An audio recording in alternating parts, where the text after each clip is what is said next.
Alrighty, we are live. I don't know if they can hear us. Do you reckon that's too far back? Yeah, ready? Do you reckon that's too far back? That they can hear us, just make sure you speak loudly. Alright, hey everyone, so over the past couple of days we just had the stage 1 of the CrossFit Games for 2020, and as most of you already know, that was brought to our own home gym. We did it at Calf Killer CrossFit Athletics, and yeah, it was a great weekend. It certainly was. A lot of... Why are you smiling so much? I feel like the camera's too far away, but we'll find out. Hopefully in the post-production phase we can work out if we're too far. We're still learning, but yes, great weekend at the competition of stage 1 of the CrossFit Games. Certainly a lot of learnings came out of it, which we're pleased about. Again, ultimately that's what we're after, trying to build and get better for every competition and progress. But we did have a few questions thrown out on the social media platforms, and Tia's going to go through them and answer them to the best of our abilities. So firstly, thank you so much for submitting your questions, and a number of people were asking me what was my favorite event. So when I look at all the events, I think that there was some really great ones, but the one that really, I think, for me, because I know how hard I've worked for it, and also, don't do that, and I really felt happy with my performance was the 1K row. It was horrible. I think even at the end, I had tears in my eyes. I was in that much pain, but now that I look back on it, I was very proud of that effort, and that was something that I really enjoyed. What was yours? I'd have to say the row as well. It's one of those workouts where it's a nasty workout regardless, but it's a very training style format to capture data of fitness. But to have it in the competition of like the games platform just brings that extra element of well, effort, I guess, and also anxiety of built up of like, you know what you're capable of precisely, so now you have to exceed that expectation. And especially that Tia was mentioning earlier, like she knows she's fitter, so she knows she has to grit the teeth a little bit more to get the result that she believes and she deserves. So to see the effort applied for both Tia and Matt in that event was certainly phenomenal to watch. Yeah, it was really cool to see Matt go sub 3. I couldn't even imagine holding that pace for 250 meters.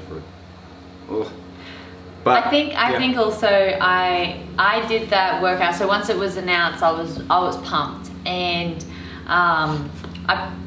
in my dream I think I did that row like 1,000 times. So yeah, I was very happy with that result. Yeah, no, that was great. Now, what was the experience like? So there was a few questions about this. The overall experience was very great. You know, we had a really great little team. The people that run Calf Killer Athletics were so accommodating, and they were just very helpful in organizing everything for us. Then we also had Jackie helping me out filming everything. We had Shane obviously doing what he does best and coaching Matt and I. And then we had Sammy and O'Keefe there that were cheering us along and helping out as well. So we had a really great network there. And then we had our 2 judges that we met on that day. They were very professional. They held a very high standard for everything, and it gave me confidence that if my judges are holding this very strict standard, that I would assume that every other judge would actually hold the same standard as well, which I thought came back to having confidence that there was a lot of fairness within the events and the competitors. So overall, it was a really great experience. In terms of for people being able to view it, I wouldn't really know. I think that the videos were pretty clear. Some of those replays, they were really great that, you know, that I've looked back on, but I can't really explain, but from an athlete and competitor point of view, that was really good. Yeah, I looked at the comments as well, I mean some of the questions, but in that topic as well, two points were raised. It's like, how come we had no spectators in our event? Two reasons came to mind. Ultimately, the space wasn't large enough to obviously pack the area, and with that, I guess you have to select a handful of people that you want to come watch or whatever. So to put, I guess, a guideline on who we want there and whatever, we just thought it'd be easier look to have it as like a small crew, have a pit stop crew where it could just help change and make things move smoothly. And the other big reason was actually for the athletes' benefit. They just didn't want to be submerged with people around and then feel obligated to compete at that particular time because they said so. And I guess we all know from a point of view of when we got a big test like a Fran workout, we're all procrastinating and we're trying to get the maximum out of our mobility or whatever. So I guess there were two factors, and it just made it easier for us to communicate amongst ourselves, like, hey, you're happy to go around 9:30, yeah, cool, 10 o'clock, whatever. So it was just easier to keep in control of the communication side of things.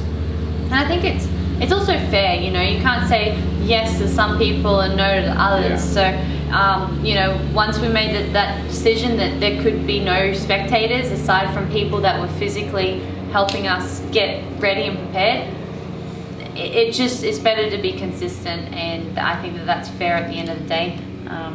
Yeah. All right. Did I enjoy doing the handstand hold? So there was a number of people that asked this. I really did.